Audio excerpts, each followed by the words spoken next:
Welcome back, everyone. Today I wanted to talk about another journal article that is related to some of the news stories I've done on here, called The Trends in Butterfly Populations in UK Gardens, New Evidence from Citizen Science Monitoring.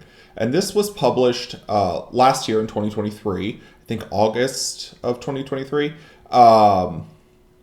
And it actually offers some good news compared to a lot of the articles that I've been reporting on here with the UK insect and butterfly populations. So there's been a worrying sort of trend in a decrease in butterfly counts in semi-wild areas. This is usually done through transect monitoring by volunteers. I've talked about this a little bit before, where people will go out to wild or semi-wild areas, or public park areas, things like that, and they'll set up transect lines that they walk down during the spring and summer months, and they report all of the butterflies that they see. And they have been finding fewer butterflies lately. And this has been an established trend for a while that's been giving some concern to conservationist movements, especially for butterfly conservation, which the UK has quite a bit of butterfly conservation because they have a long history of the public being involved in butterfly collection, with like the Victorians and things, and they take their butterflies very seriously. So this article had come out, and it's a really interesting article in that they had a database that they kind of weren't expecting. And that data came from Garden Birdwatch. So there are also a lot of birdwatching enthusiasts in the UK. And starting in 2007, this organization, Garden Birdwatch, also began having their volunteers record how many butterflies were in their gardens. And this is normally a group of an area that normally wouldn't be able to be sampled with transect sampling because it's private property. So the volunteers for like UK butterfly conservation groups wouldn't be able to sample these places. So they started collecting this data in 2007, and they have their various rules in that, you have to sample weekly, you have to sample the same places every week, you have to pick nice days, and you report the species IDs as well as you can. And a lot of these, especially birdwatcher people, they're generally pretty good about being naturalists and being able to identify a lot of wildlife. So they were able to report to species level IDs for a lot of these butterflies. And there actually aren't that many species of butterflies in the UK. There's only about 59. And when I say butterflies, I mean like the nymphalids, the pierrids, the hesperiids, the common butterfly families, not just like all moths. So they had a lot of volunteers doing this, thousands and thousands of voluntary reports on what they were looking for. So what the researchers did, they actually had too much data, and so they had to kind of narrow this down, because in the UK there's like, it says here, there's 52,000 hectares of private garden. So that's 29% of the total urban landscape. That this is the first time that they've been able to report on butterflies.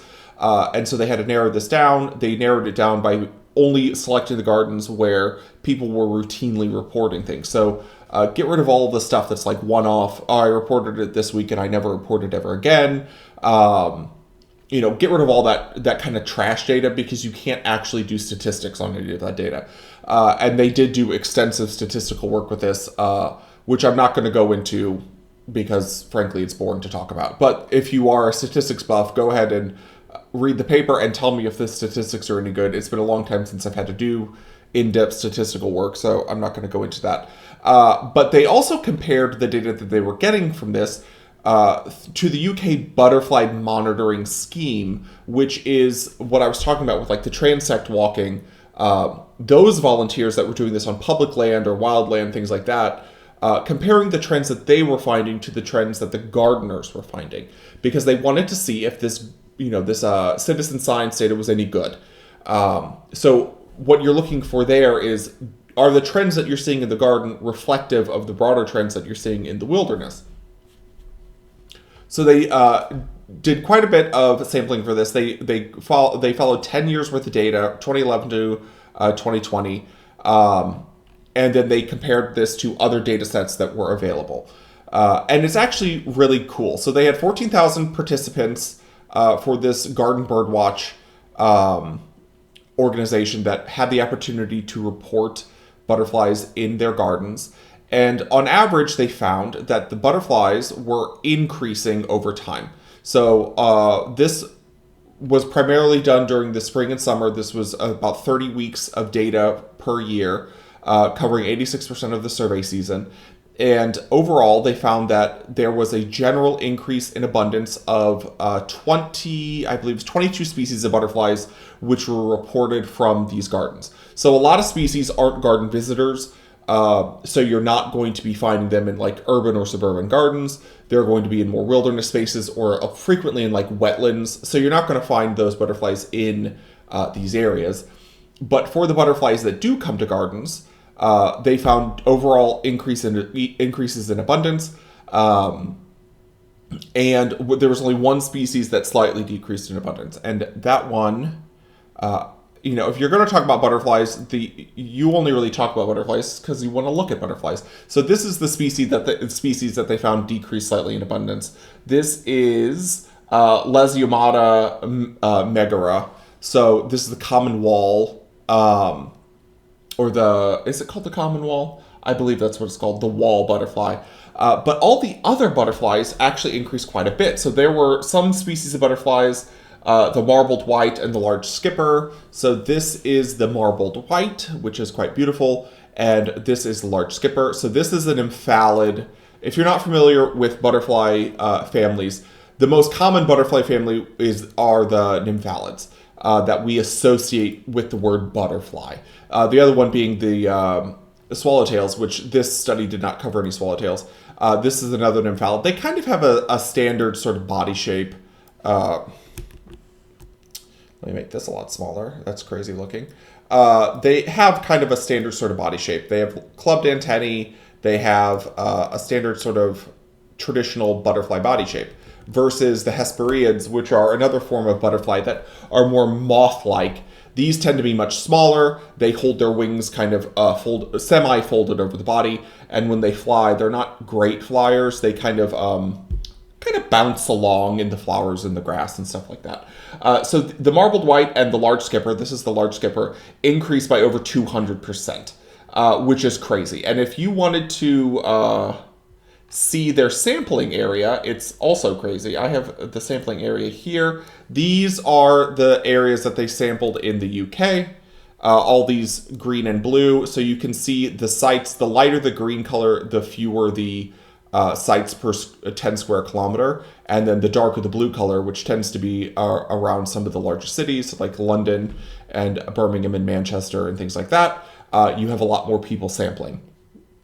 So a lot of sample area was used in this. They really covered the entire UK, and with fewer samples in Northern Ireland and Wales, and then once you get to like Northern Scotland, but there's not a ton of people up there, so it's harder to sample up there. And then so of those two species, there was an over 200% increase. And then for a further 5 species also doubled in abundance, so more than 100% increase. That is the holly blue. This is the holly blue. This is, I believe, another Hesperiid, one of those little skippers. Here's another Hesperiid. This is the small skipper. The ringlet increased by 100%. The brimstone, this is a pierid. So this is another form of very common butterfly. These are called the sulfurs, this family, the Pieridae, and they tend to be either white or yellow. You will see them a lot during the summer. If you grow cruciferous vegetables or anything like that, the brassica, things like that, you will see a lot of these in your gardens, even in the US. Not the brimstone, but some of these other Pierids. The orange tip increased by over 100%.